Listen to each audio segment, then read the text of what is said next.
Welcome to Rates and Barrels. It is opening day. It is Thursday, April 7th. Derek Van Riper here with the King of Waffles, Eno Saris. Eno continuing his vacation / opening week, which is just, I feel bad for you because I feel like you can't fully enjoy both of those things simultaneously. You can partially enjoy both things, and that's better than not enjoying them at all. But thanks for powering through this week. No, it's a crazy week. It's not recommended. Not to be repeated, much like the Fab situation in LABR, where we had my players God, that that was signed crazy after the last auction. night. Chaos, total Yeah, chaos. that was absolutely crazy. So just the background real quick, because I think it's kind of interesting. Nobody cares about your fantasy league, I know, but all those free agents, we took the top 10 free agents out of the pool before we drafted. And then when we came back, when all those players had signed, we had to figure out how to draft them. In the NL, they had like a little mock auction, and there was a bunch of players that, you guys had more. The NL had more. So there was like 9 players you guys auctioned off. The AL couldn't get it together. And so all the free agents went into the first Fab pool, which also includes all the guys who were traded into the league. So it's like Sonny Gray was on there, but also Carlos Correa and Anthony Rizzo. And so just an amazing FAB run. And my thinking was, in the NL, there were almost 12 guys. So there was every team was going to get someone. So there was more of a balance between not spending all your money and making sure you got somebody you wanted. Who did you end up with? I got Luke Voit, and the way I had to do it, I didn't get a player in the first run of the first 9 free agents. I was one of 3 teams that had all of my money left, and I went big on Matt Olson, didn't get him, got outbid, got Voit as my second bid, but then I cleaned up on all my other lists. I did really well with the next group, so I got Diego Castillo in Pittsburgh, who I'm really excited about. I think he's going to be mixed league relevant, so if he's out there in your league after this weekend, when Sunday Fab runs, he's getting scooped up. Not in the opening day lineup, but I believe that's just because there's a lefty on the mound. I don't know that he will be a platoon player all year. I don't think that's going to be the case. Hopefully, for my sake, he plays a lot. Tyler Anderson, cheap, and then another infielder, Hanser Alberto, in an NL only league. I'll take that. If the Dodgers see something in him and they want him to move around and play in the infield and just make contact, good things can happen for him. So I went with one mid-range guy and a bunch of fillers, and now I'm second position from the hammer for the rest of the season when the entire league's budgets are down. And I think what we're going to see, we saw a trade Thursday morning between the Padres and Twins. I think we're going to see a lot of movement in the first half of the season. We're going to see more trades than usual. Filtering through the offseason. We took 90 days off in the middle of the offseason. There's definitely still some offseason left. That's why we're having an opening day trade to the Twins. But just to finish off the story, I panicked so many times. I was just staring at this list that has Correa, Story, Rizzo, Pollock, Sonny Gray on it. And I want to make sure I get one, because to get one of those players in AL is a huge advantage because there's only about 6 of them. So only half the teams are going to get a real player, and everybody else is going to get, Hanser Alberto's. It's funny because you got Luke Voit. So I kept moving around my bids. At some point I had $82 on Trevor Story. I panicked, thought that was too much, moved it down to 76. Story goes for 87 in the end to Larry Schechter, meaning that they have basically 13 moves for the rest of the season, 13 $1 moves for the rest of the season. And then I panicked late and thought that my short ones, my other ones, Pollock, I really wanted Pollock. I thought that I might not get him at 53. So I moved him up to 61 and 60 and Rizzo to 66. Won Rizzo for 66 and realized I would have won Pollock for 53. However, I don't have that many regrets because I got one of the 6 players. I am one of the people that got them. And I have $26 left. I also got the smaller moves like you. Christian Pache is going to play every day, I think, in center field for Oakland. There's a chance that he goes back down when Ramon Laureano is back, but I kind of doubt it. I think this is the kind of team where he just plays. But also Jorge Lopez and Dylan Tate, which I have now spent $7 combined on Jorge Lopez, Dylan Tate, Tyler Wells, and Tanner Scott. 4 relievers in Baltimore for $7. Watch me miss out on the closer. I think it's great though that you Wells get is a 2 teams starter now. Wells is a starter now. Scott's in Miami. We'll see how this goes. But in any case, I got my guy, but it was gut-wrenching the whole way through. And in the end, just some amazing amounts of money have been spent. And in the AL, there's some teams that have like 15 moves left and 12 moves left. So it's going to be an interesting season. I've had pretty good success in mono leagues finding talent in season that wasn't, the big hitter that came over or the big pitcher that came over. And I didn't want to completely push myself out on 5 or 6 significant upgrades plus bottom of the roster fillers by going too aggressively after Matt Olson was the best player left, as I mentioned before. So we'll see if my strategy was right. I think, as I told you yesterday, I predicted how it was going to play out. I just don't know if I played it correctly, which is not necessarily the place you want. Like, oh, good, I knew it was going to happen, but I don't know if knowing what I thought was going to happen, if I did it right. That's the problem that I ran into. The one thing that occurred to me in this situation was the fact that I had Andy Ibanez and Stephen Kwan on my bench actually made a lot of this possible, because I feel like I won't necessarily need to go to the waiver wire for depth in terms of filling in for someone hurt. I've got 2 real players on my bench, and Josh Naylor's on that bench too. So I've got some depth. That meant to me, I had to go for one of the big names. I wasn't actually as interested. Like, even if Pache doesn't work out, it doesn't matter. I've got other outfielders coming back. So, you've got it up on the YouTube screen. The Twins-Padres swap, also pretty interesting for an opening day trade like this, super late. I think it makes sense for both teams. I mean, the Padres kind of needed a closer. We've been talking about the Padres closer situation, and we'd said it was hard to read and there wasn't really an obvious contender. And now there is an obvious closer there. And I think that's makes the whole rest of the bullpen better. They needed a little bit of pop in the outfield. Rooker and Beatty become like a kind of platoon 4th outfielder, righty lefty. So that works for them. And then, over in Minnesota, they needed more starting pitching and they love team control. So if they can fix the ride on Paddock's fastball, get it back to where it used to be, then the guy always had a really good changeup, and by now the curveball has become close to an average pitch. Yeah, full deal. Chris Paddock plus Emilio Pagan going to Minnesota. Taylor Rogers, Brent Rooker, 2 for 2 swap going back to San Diego. I think it's interesting because Paddock seems to fit a model for the Twins where it's not necessarily about stuff. It's about command, or the way they look at stuff is different than the way that your pitching model looks at stuff. And I'm very curious to know if this combination of pitchers that they've stacked up, which includes Joe Ryan, who they acquired last year, and Bailey Ober, who they drafted and developed, and now Paddock, who they've added, and Dylan Bundy maybe as more of a bounce back guy that they got in free agency. How successful are they going to be going down this path? How many of those starters are going to hit for them, I think, is really kind of a key question. But we talked about this on the 3-0 show. I'm in on the Twins. I love what they've done to retool this roster. I know they're going to miss Rogers a little bit, but Pagan gives them maybe more innings in the back end of the bullpen, and they want to mix and match anyway. There was a really strange thing that happened with Taylor Rogers in the last maybe 10 to 14 days of draft season, where he was one of those previously cheap relievers that started catching a lot of helium. And if you missed out on the top end guys who were pushing $20 in most auction formats, Rogers would come up and he'd go for like 15. And that just became normal. And he was creeping up in ADP, probably more into like the 100 to 150 range, where he was previously going fringy on the top 200. And it struck me as odd because we talked about him and I like his skills. I've always liked Rogers' skills.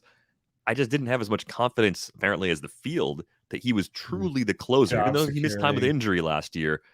Rocco Baldelli, he's cut from the Rays cloth. I think he was showing us, even when Rogers was healthy last year, that mixing and matching to close out games is something he's comfortable to do. Maybe now with fewer options there, we can look at Jorge Alcala and Tyler Duffy and say those two guys maybe share evenly or near evenly, and maybe that should get us excited if one or both of those guys are still out there on the waiver wire in some leagues. Yes, I believe it's Jorge Alcala, but I just did have to look that up real quick. I don't know that I've heard the word spoken. It's one of these weird things when you live on the internet. The question is like, how much do we want to throw down on Alcala, right? Yeah, I have got him stashed in a couple of places already, just for the uncertainty. I did point him out as one of the best non-closers that could close. They've got oh man, here's another one. Is it Juan Duran? Oh, I haven't heard anyone say that one on a broadcast either. And the good news is, by the way, not that anyone really cares about this, the pronunciation guide came out, and That's right. And Luis Robert is still listed as Luis Robert, and I am adamant that one day after an MVP award or something, it's going to come back around, and I will be vindicated. But until the pronunciation guide changes, I will stick to the pronunciation guide. I will end it now. I will stop fighting this tooth and nail. Johan Duran. So Johan Duran had the best stuff plus in the spring, other than Penn Murphy, who had fewer pitches and is a side armor and is ridiculous, and you should watch out for him. But Duran had a really good spring. I don't know that he's going to get a lot of saves, though. Like, I feel like he will be the guy that gets the big outs in the 8th, and Alcala and Duffy will get, and Pagan will get some saves. What is it, a sort of 15-10-5 situation? Do you want to give one of them 20 saves? You could. I mean, this is the hardest thing about a committee, is you just don't know how many pieces there are going to be of the pie. Like, if the saves are a giant pizza, is the manager cutting it into little squares? Is he cutting it into big triangles? How is it going to work? Is he cutting the pizza like me, like very lazily, and just like cutting it in half and then folding each piece? Like, sometimes that's all you got to do, just one cut down the middle and done. You've got 2 pieces of pizza, and that's all you need. Well, I was excited about him to begin, so I'm going to say Jorge Alcala is worth a significant bid. I mean, if you're in the same situation where I am, where you have no fab, like, it's kind of hard to be like, yeah, go through $10 out of your 26 you have left on this guy. But 10% of your overall bid, 15% of your overall bid might be worth it. You could get a closer all year. That's the thing about being aggressive early, is that, I now have Anthony Rizzo all year. I could have kept the hammer for the trade deadline and gotten Anthony Rizzo at the trade deadline for $60, so it's like, no, I'd rather have the player all year. So I do think this is a big opportunity for him. And, Pagan is good, but he gives up so many homers, I mean, it's kind of amazing. He's never had a season since his rookie season. He hasn't had a season below a 1.5 home runs per 9. It's just part of what he does. And I think that's a really tough thing to go throw a closer out there with a 1-run lead that gives up homers. Yeah, that's definitely a concern. I think it's a committee. I think that's the safe thing to say. How the committee works, maybe we learn a little bit about them in their opening series. Maybe we see, 2 different relievers picked up saves this weekend. That keeps bids somewhat in check for both of the possible closers involved. Are you comfortable with Rodgers going the other way, saying Rodgers is the guy in San Diego? Did he just go from a committee team to a non-committee team where they leaned heavily on Mark Melancon last year? And did he just take all of the shares of the assorted Padres relievers we've all been stashing and just render them worthless in one fell swoop? Yes. Yes, so I believe he's the closer. If you paid up for Taylor Rodgers, then you did really well. Like, this is a great trade for you, because you might have been buying into some uncertainty and overpaying previously, and now you might have got him exactly where he should have gone, if not for a little less than he would have gone had we known he was the guy. There's also another winner in this, and it's not as obvious, but it has to do with one of our favorite games here. Let's build a bench. It's really just a scintillating game where we look at the bottom of every roster and try to build a bench. Now, if you're building a bench for the Padres, sorry, I've been at Disneyland all week. It's like you're in the toilet taking a poo, and it's like, and you're just like, is it everywhere? You open your thing up. We were staying at the Grand Californian. If you open your window up at 7 a.m., it's open till midnight. And if you open your window up at 7 a.m., the music starts again. It's just, anyway. San Diego Padres, let's build a bench. So on your bench, we have 4 players now with the NLDH. If you have 4 players on your bench, one has to be the backup catcher, Jorge Alfaro. Boom. They already sent Luis Campusano down. So we have 3 guys left. One has to be your backup shortstop. Now, with Ha-Seong Kim and Jay Cronenworth on the same roster, you could say you have a backup shortstop. It's a little bit rough because there are only 2 actual bodies. But let's say backup shortstop, slightly covered. Backup center field. They don't have one. They don't have one. And I think I know who it is. CJ Abrams. Maybe. So it could be because if you move Abrams to center field, then Kim plays short. Yeah. Right? You have that. So that's probably the way they do it. I know I saw a tweet. It might have been Dennis Lin suggesting that Will Myers is the backup in center field. He played a little bit out there a few years ago. Yes. I wouldn't do it, but let's say Myers is your backup center fielder. You still have these 3 spots on your roster. You have some flexibility. It's decent. But so you have these 3 spots. So they got Matt Beatty and they got Brent Rooker in this trade. Right now, there's a righty-lefty that could be your platoon left fielder. And then Profar is a roamer. But that still leaves 1 spot on the roster. This is my point. There's 1 spot on the roster. It's open. And there's only 1 player that could sit in that spot that could play center field, could play second base, could play shortstop. I think CJ Abrams is making this team. Yeah, it seems maybe this is moot by the time we've put this podcast out and they've actually announced it, but we have till 1. Yeah, I mean, look, we'll know real soon. I saw some late draft season Helium on full display on Wednesday night. I did the big other NFBC guys. auction. Yeah. Well, yeah, Abrams was only like $5 in the end game because people were out of money.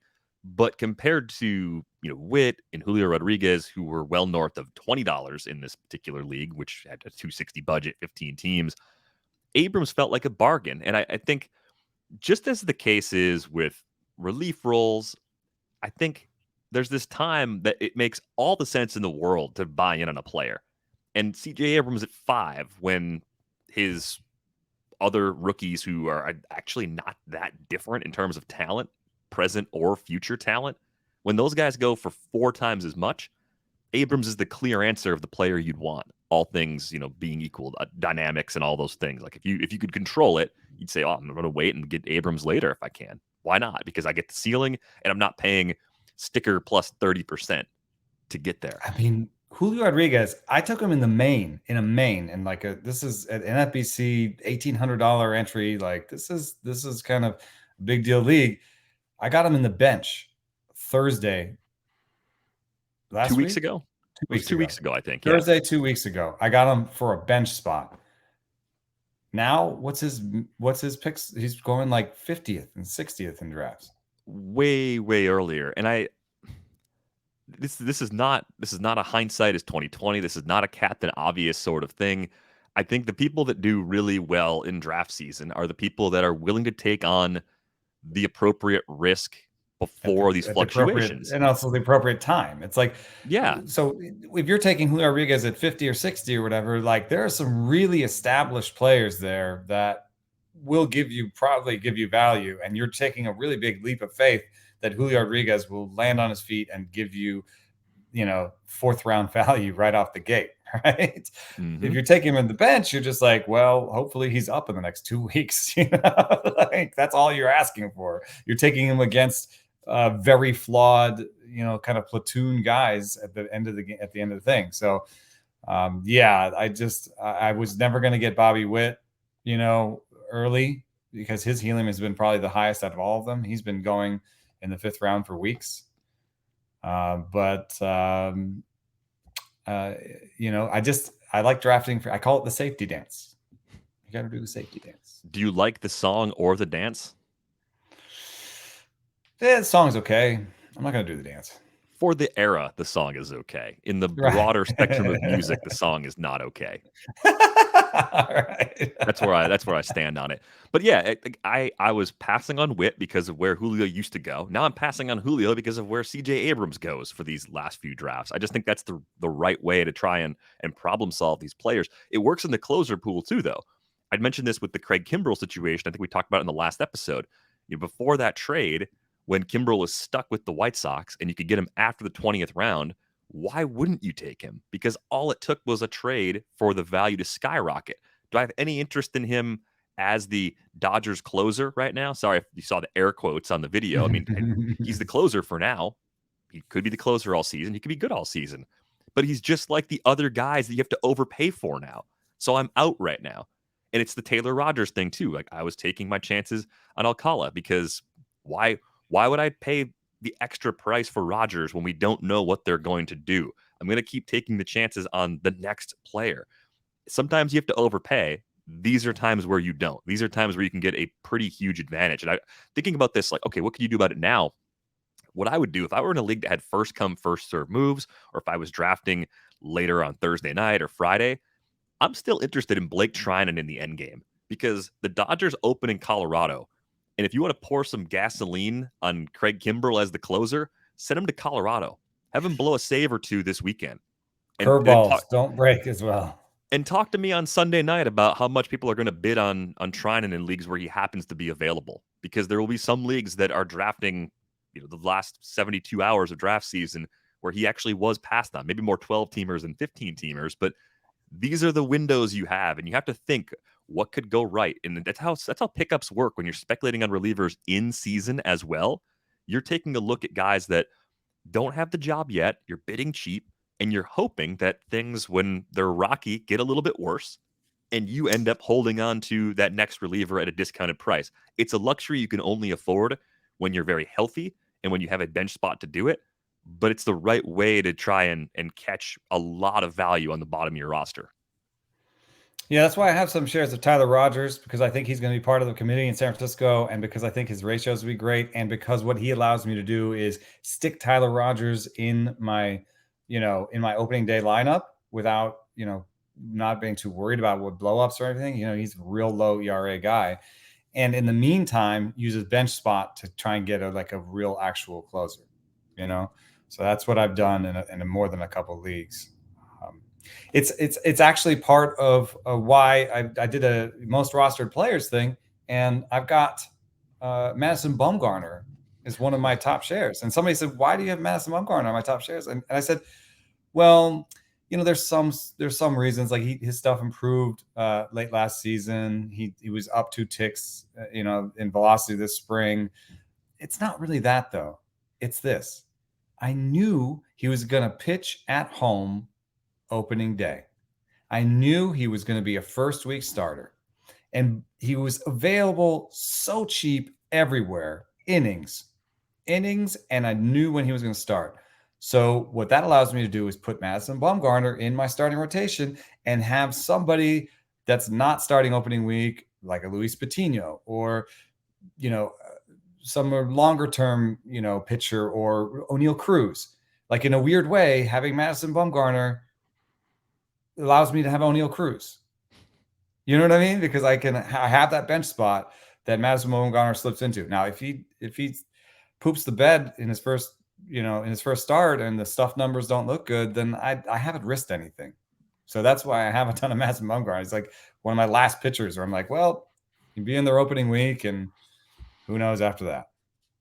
Yeah, I think it's interesting looking at my most rostered players. Luis Patino, not surprisingly, on 6 of my 8 teams in NFBC me too. formats. We share that one.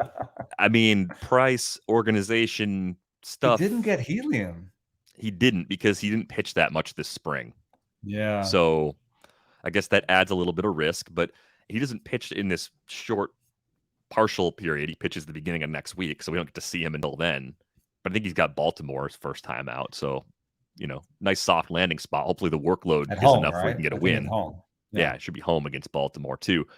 It's strange because the smattering of players I have a lot of. There's some expensive players that I have a lot of. I have Mookie Betts on 5 Yeah, out of my me 8 too. teams. What? I have a Oh ton of Mookie man, Betts. we're mind melding. This is no good. We need to like foment some disagreement between each other. Yeah, we do agree too much. Why do you have so much Betts? I ended up drafting near the end of the first round in a few leagues. Okay. And I just really liked him at the turn. Like he's one of the better players at the turn. Yeah, I think I had 3 drafts where I got him in 2 salary cap auction scenarios, and my He's just builds really this good year, and doesn't cost like one of the top 5 guys.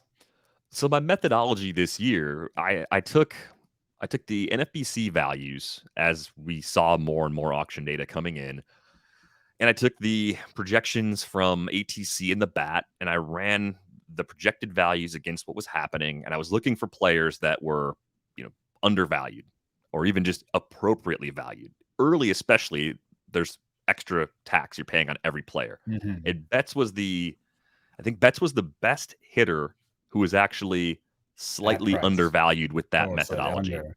Yeah. Just like $1 below projection is where he was going. And like I believe he can still be a first round guy. So I had I liked him even before I ran this for auction purposes. And once I ran it this way for auction purposes, it just became even easier for me to keep firing away on Betts. So I think my guy like that is Joe Musgrove because I had him ranked, in the top 10 of pitchers. He was one of the very few of the top 10 of pitchers. He's the only guy in the top 10 of pitchers that didn't go in the first 3 rounds. On average. So Musgrove, I ended up with 5 shares of Musgrove because he kept coming to me in the 4th and 5th. And if you don't take a pitcher in the 1st, you can take your second pitcher in the 4th and 5th. Yeah, I think it's a lot easier to end up with late players that you keep throwing darts at, right? Brandon Nimmo. The Madison Bumgarner. Brandon Nimmo. Yeah. Nimmo you did Brandon Nimmo too? 4 Nimmos. I have 4 Jesus Sanchez teams. I've got 4 Kevin Smiths. I'm not surprised. We probably both have a lot of Jose Urquidy. I've got 4 Jose Urquidys. His velo was up this spring. And as soon as I saw that note, I was like, yep, we're going to keep prioritizing Urquidy late because that extra velo. I think you mentioned Reaver this. San Martin is kind of a guy I got a lot of shares of. It's a Reaver, late share. Yeah, I don't have a lot of Reaver. I do have a lot of Cody Bellinger. I got him again yesterday. He was $8 in a room where Witt and Julio were going well north of 20. Cody Bellinger went for 8, and I know he's a mess right now. But we got so much ire for putting him in the player tiers in the top 125. Really? I think one of the things is he has such a high floor because he plays center field defense. I mean, it's Miles Straw's in there. That's the bar he has to pass, offensively. So I think for player tiers, it made absolute sense. I think in fantasy, it's a little bit harder because he struck out like 40% of the time in the spring. Strikeout rates in spring have some signal to them. I understand why people are nervous, but I still stick with my idea that he's just trying to find his A swing. And, he struck out like 16% of the time last year, right? So I don't think he's just going to go from 16 to 40 in 1 year. It seems unlikely. I think he was 16 in 2020. I think he jumped last year a little higher than that, right? 23 or something. 23, 26, something coming off the shoulder. But he's not doing 40. No, come on. No. Look, I'm glad I've got him on multiple teams. I'm glad I don't have him sitting up there with Patino, where it's like 6 out of 8. I'd be a little more nervous. Having him on 3 teams makes me feel pretty good. Like if it doesn't work out, it's only 3 holes to solve, and it's an outfield situation. And I got him pretty much every time at a discount. I think only one time early in draft season he was like a 7th rounder because people didn't think he was broken back then, which sounds insane now. Oh, 7th round? You took Cody Bellinger in the 7th round of a 15-team league? Yeah, it was December. What was I supposed to do? Spring didn't happen yet. So lots of players that I've taken some multiple shots. I mean, Gavin Lux is on this list. Mike Moustakas, who I believe in as kind of a oatmeal-y, low-average, big power guy in Cincinnati. I'm here for his resurgence. Ryan Presley ended up being the pricey closer I was getting early in draft season. Then I got pushed out late. And then my fascination with the pitchers that were horrible in a small sample last season. It knows no limit. I have Reed Detmers on 3 teams. I got Spencer Howard in my most important league last night. I mean, I'm going right at them. Like, you know what? He had a 7 ERA last year. I don't care. I Give him still to love you. me. Send him over here. Let's go. My another late name that I've got that won't pitch this first weekend, and so he might be available in your Sunday Fab run, or your pickups after you want to drop your Madison Bumgarner share after the first day. Don't yell at me. I'm telling you, it's late. But Nick Martinez, I think, is somebody that just we haven't discussed enough. He went to Japan, and he's now a 93-mile-an-hour guy instead of a 90-mile-an-hour guy. And he found a Vulcan change over there, like Kyle Loesch. And Kyle Loesch was, I think, an underrated pitcher that just pitched at a tough park, and had a short career. But when he had the Vulcan change going and was throwing 93, Kyle Loesch was pretty usable some of those years. So I think Nick Martinez could be Kyle Loeschian in like a better home park, a little bit more. I think that name gives you a sense of like how you want to be careful. You don't want to throw him against the Dodgers or, rely on him out the gate, but he might be an interesting bench pickup after this weekend if you find yourself looking to replace a starter. So I wanted to ask you, did you have anything that you learned this draft season or anything that you tried that you thought this worked well or this didn't work well? For me, it was trying to be more disciplined in the auction scenarios, making sure I wasn't just pure stars and scrubs, because I think I left some value on the table in the past by being too aggressive. And last night, the way it played out, I went pocket aces. I basically had 5 $33 players or under. I love that. Jeez. Which is still stars and scrubsy, but it's not like when Trey Turner was, I think, 50 and the other early first rounders were all well north of 40. Woodruff Buehler as basically got like 4 second rounders. Yeah, I mean, Ohtani for 31, Betts I think was 33, Devers was 34. I might have 5 first rounders if I got it right. I mean, I don't know. I felt like that made sense in that room because of the way things were happening. But I think the thing that I'm not trusting about my approach this year is as I got away from the expensive closers, I don't know if I trust my ability to find cheap saves. I don't know if I can be an actual member of the dollar save club. I'm there. That's where I live. And I don't know that I can say that it worked or not until the end of the season. Right, yeah. So one mention I didn't have of a guy I have a ton of shares of is David Bednar. And that's because I ended up playing some games where I was like, I wanted Romano. And maybe I was like, oh, maybe Romano will make it around this turn so I can get Musgrove. That happened like twice. It's part of why I have Musgrove shares and not a ton of Romano shares. And so the safety net for me ended up being players like Bednar, Kimbrel. I have a lot of Kimbrel as closer one.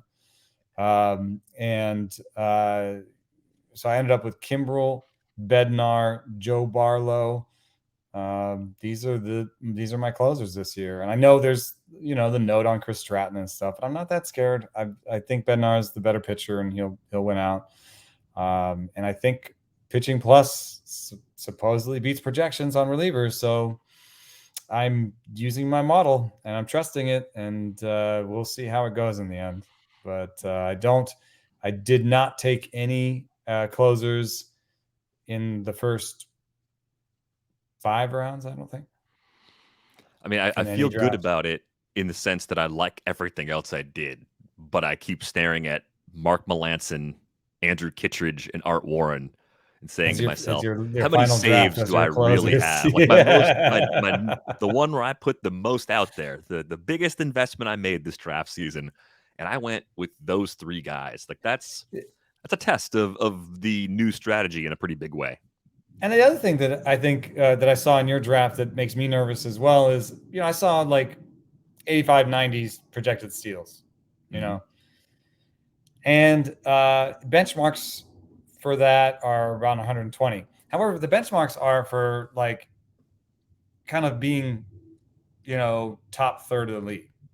And there's plenty of ways to win leagues, and there's ways to win leagues by getting 6 to 8 points in steals and doing well everywhere else and not taking any power zeros. And so ending up in the top 3 in homers, in the top 3 in RBIs, in the top 3 in runs, and the top 3, in all the offensive categories except for steals, because steals are so expensive.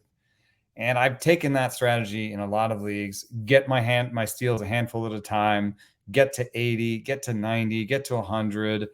And I feel good about it going in. But if all those guys end up on the lower end of their steals spectrum, or the game itself steals more bases, and so then I end up with the worst steals in my league, that'll be annoying to me. And I may have to just join in and pay for steals. But saves and steals been forever. I used to write a column on Roto World called Saves and Steals. It's like these things that we chase that are terrible and are really hard and aren't that incredibly important in the game.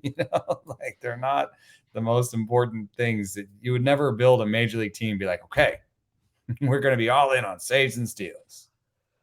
I fear that even though I'm just trying not to succumb to the pressure of overpaying for those two things, that I am looking too much through a real life lens, too much WRC plus, too much WOBA, too much of the skills over roles when you need to have roles over skills for saves in particular, but even steals to an extent.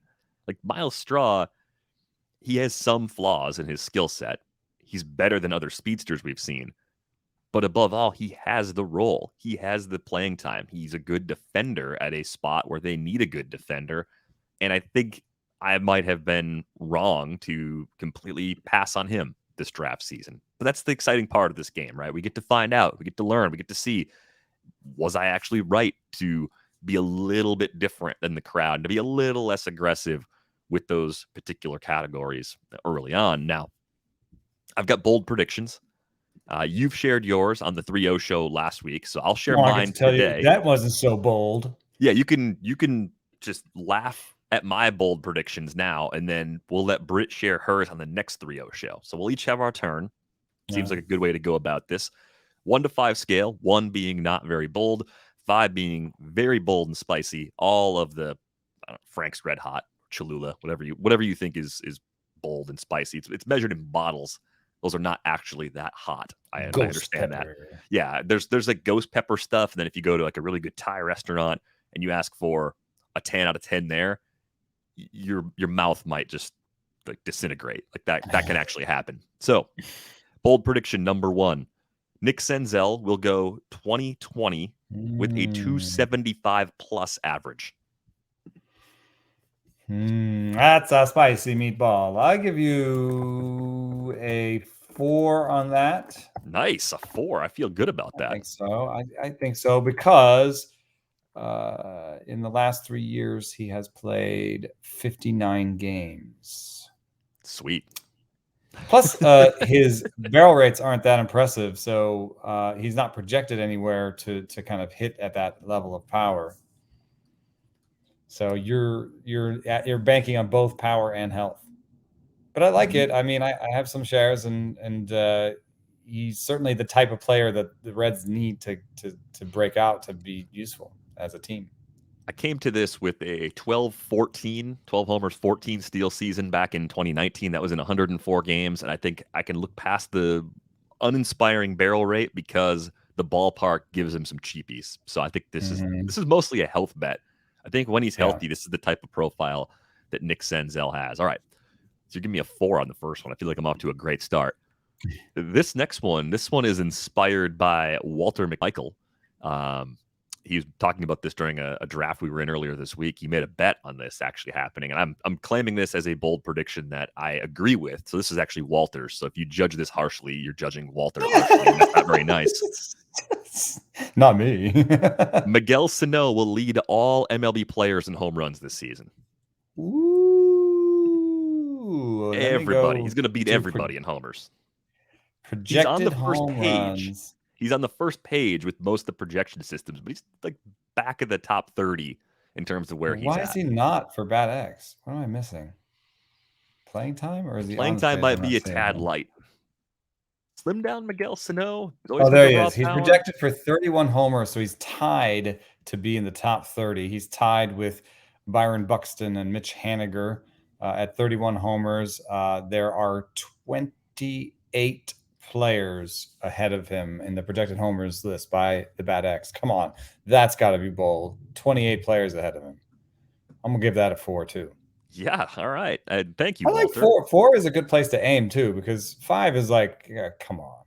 Oh, I got a 5. I got a 5 coming for you. Oh, Don't God. worry.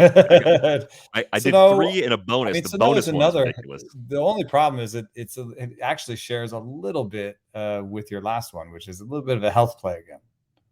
Hey, that's the game I'm playing right now. I'm betting on health. Sano has 31 projected, but only in 561 plate appearances, 138 games. Most of the players ahead of him on this list are projected for 140, 150 plus games. So that's part of why he's only projected for 31. Sano's got a metal rod in his leg from a few years ago. He's probably more stable than the rest of us now as a result. He's a robot. Yeah, he's part robot. Here's my next one. Reed Detmers will be the Angels' most valuable starting pitcher this season. So better than Ohtani as a pitcher. Obviously, you can't count Ohtani's hitting war in this. Better than Syndergaard. Better than Patrick Sandoval. And people like Jose Suarez a little bit. I don't know how many people are going to argue Suarez over Detmers, but is this your 5? Better than all of them. No, this was not designed to be my 5, but I think this could be a 5. I mean, he had an okay swing strike rate. He had way better strikeout rates in the minors than he showed in the major leagues. He obviously was in over his head in his first, go with the league. At the same time, the stuff numbers just weren't that great for him. Let me see if I have any spring. For the season last year, his stuff plus was 96. That might play if he gets the command up above 100. That doesn't seem like it'll lead. Like, for example, Sandoval was at 97. Thor's are kind of irrelevant. And then Ohtani's like actually has lights out stuff numbers. Oh yeah, no, this is an absurd one. But I do want to look at his spring numbers real quick. See if I have any spring numbers on Detmers. I do not. That's too bad. Yes, that's definitely that's got to be a 4. I mean, Ohtani is going to be better than him, and then Thor. I did see some spring numbers on Thor, and he had a 117 when I last checked. Nice. So I think Thor. We are a little worried that it was 93, 95 miles an hour, but a 117 stuff plus was nice to see. So I'm gonna give. That's almost like a 4.5, dude, for me. But I know there's a lot of other people that love Detmer, so I'll give it a 4. Yeah, you're humming right along in this 4's territory. All right, here's my shot at the 5. Here's the bonus one. I only did 3 originally, and then this one hit me, and I said, "This is the bonus ball in the 3-point competition." This is the bonus ball. It's the golden one. I'm draining this. Here's my last bold prediction. Kevin Smith will have a higher WAR than Bobby Witt Jr., Julio Rodríguez, and Spencer Torkelson. Woo! You know what the hard one is for me, actually, of that group is Bobby Witt. Because I could see Torkelson's not going to play a position that has a high WAR. You deconstructed the layup part of it. Yep. Yes, that's the part. Why Torkelson's in there. Torkelson just is a freebie to throw in there for effect. He has to hit a lot to have a really high WAR right away. Right. And then Julio Rodríguez may have that, or he may just like the question of his defense is a question, right? So it's like, center field. He may play center field, but maybe not well enough to like accrue the WAR that you need. Whereas Kevin Smith will probably play a lot of third and a lot of short. And if he has shortstop worthy defense at third, he could be a Matt Chapman type where he has like a lot of WAR coming from his defense. So that's the part that makes sense to me. In terms of, projected quality, Kevin Smith, the Bad X, says 20% worse than league average, but Steamer says around league average, with basically like a 740 OPS. So that's what you're doing with the bat. Julio Rodríguez, I want to see his I'm definitely giving this a 5, by the way. I even though I'm dissecting why it makes sense, I'm definitely giving that a 5. Julio Rodríguez is projected to be, this is spicy. The Bat X says 8% better than league average, but Steamer says 23% better than league average with an 800 plus OPS. So that's going to be, I think, your toughest. But Bobby Witt's going to be a tough one because he's going to play short and he's going to play third. And I'm looking at Bobby Witt Senior. Yeah, isn't that great that keeps happening? That's like getting Rick rolled, which I actually got Rick rolled this morning by Rick Wolf. Embarrassing, just absolutely disgraceful to get Rick rolled in 2022. It's going to be hard. With Rodríguez, it's going to be hard because of the bat, and with Witt, it's going to be hard because of the position. Because Witt's projections, the Bat X says 10% worse than league average. Obviously, the Bat X regresses rookies harder than most of the other projection systems. Steamer says 8% better than league average, with basically 770 OPS. So, Kevin Smith can hang bat-wise, projection-wise with Bobby Witt Jr., scouting wise, nobody's with you. That's why that's definitely a 5 plus. The scouting community is rolling their eyes at you, but there are some scouts that do defend Kevin Smith. People like him. Obviously the A scouts, like something about him. And I think there is something actionable here in terms of fantasy. I think it's mostly a deep league thing, but he's going to play. It's a little bit like my Christian Pache pickup. I picked up Kevin Smith in Autonew for $1 behind Josh Donaldson because I was like, here's a third baseman who's going to play. It was a points league, so I'm just hoping that walk rate he showed in AAA comes back, and he's just a guy who can step in that has some upside. There's like you can sometimes Frankenstein like a rose-colored glasses for somebody, and for Kevin Smith, he can be like, well, what if he had last year's walk rate and his lower level strikeout rates and last year's power rates? If you put all those things together at the major league level, he'd be a lot better than his projections. So, he's a bit of a pop-up prospect, which I think the A's love to get. Guys that don't have the long scout-approved track record and just last year did something and popped up. I think the A's love to acquire guys like that. And a lot of times they just keep on going. They made some big change and they're a different player now. I feel like I've won somehow by keeping every one of those predictions above a 4 and going out on top with a 5. That is a awesome. 5 plus. so proud of myself right now. But I will go celebrate on my own because we have to go. Before we leave, I should say, get a subscription to The Athletic for $1 a month for the first 6 months at theathletic.com/ratesandbarrels. And I forgot to mention, I'm in San Diego, and on Friday night, we are going to watch the Padres in a church with Lost Abbey beers. Lost Abbey makes some of the best sours. They have the Hop Concept beers on tap. They're $5 pints. I will be there starting 6 o'clock for a Padres watch party. So if you're in San Diego, downtown, Lost Abbey's the church. We're going to watch baseball in a church because that's what baseball is to us. It's religion. That's awesome. Jealous I can't be there for this one, but looking forward to some live events here now that the season is underway. Hopefully we'll have a few more of those on the calendar. On Twitter, you can find Eno at Eno Saris. You can find me at Derek Van Riper. That's going to do it for this episode of Rates and Barrels. We are back with you on Monday. Thanks for listening.